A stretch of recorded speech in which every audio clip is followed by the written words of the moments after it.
Fala, curioso, tudo certo? Se você curte futebol, com certeza já ficou revoltado ou aliviado por conta da aplicação de uma das regras do futebol, a regra do impedimento.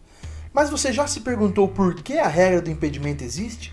Já imaginou como seria o futebol sem essa, que é considerada uma das principais, se não a principal, regra do esporte?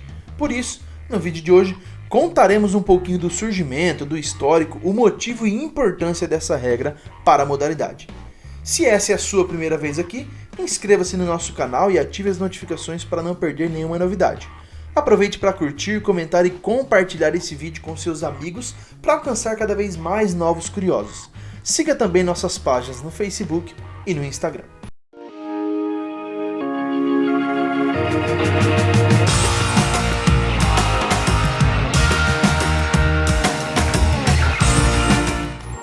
Seja mais uma vez muito bem-vindo ao Esporte Curioso. Eu sou Giovanni Framing, mas pode me chamar de Gigi. Sou jornalista, apaixonado por esportes e um curioso por natureza. O impedimento faz parte de uma evolução de regras básicas desenvolvidas pela Football Association, a Associação do Futebol na Inglaterra, em 1863, que contribuía, entre outras coisas, para que o futebol e o rugby começassem a tomar rumos diferentes como modalidades. A regra do impedimento é uma das regras mais complexas e difíceis de se entender, mas diferentemente do que muitos pensam, a dificuldade não se dá pela definição, pelas brechas da redação ou algo do tipo. A dificuldade se dá justamente pela aplicação e interpretação durante a movimentação do jogo, exigindo colocação, visão e agilidade dos árbitros.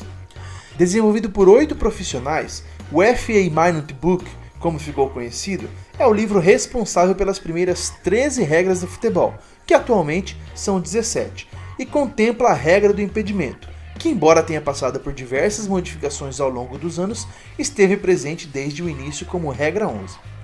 Na primeira versão do livro, que também é conhecido como Reference Chart, que em português pode ser definido como carta ou cartilha do juiz, determinava que um jogador estaria impedido sempre que estivesse mais adiantado do que aquele jogador que conduzia a bola. Nesse caso, a posição dos adversários não era levada em consideração, algo muito diferente dos dias atuais.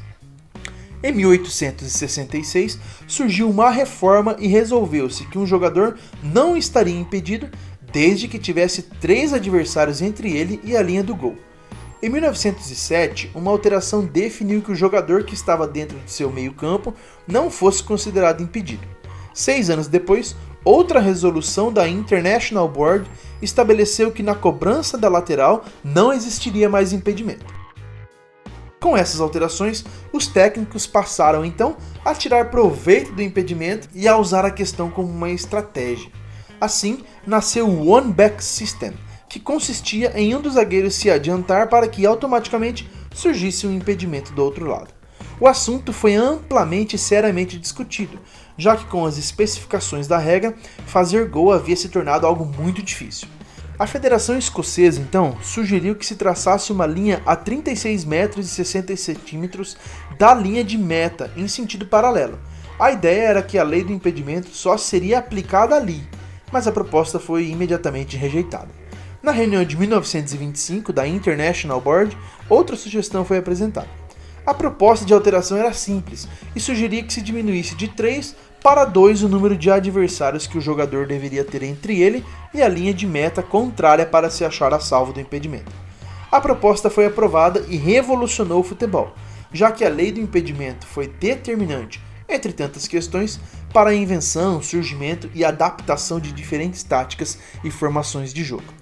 Antes da regra, o futebol era formado por jogadores que corriam ou ficavam parados dentro do campo, sem posições definidas. Não adiantava ser um bom jogador, já que ele poderia dominar a bola e driblar o time todo, mas um grosso perna de pau qualquer poderia simplesmente ficar esperando a bola para fazer o gol. Além disso, sem a regra, o futebol era feio, mal jogado, sem dinâmica e muitas vezes parecia mais um gol a gol ou disputa, tradicionais jogos disputados em quadras, campos e ruas brasileiras, no qual os goleiros podem simplesmente ficar lançando a bola na base do chutão para que seus companheiros posicionados na famosa banheira façam o gol ou fiquem chutando diretamente para o gol adversário.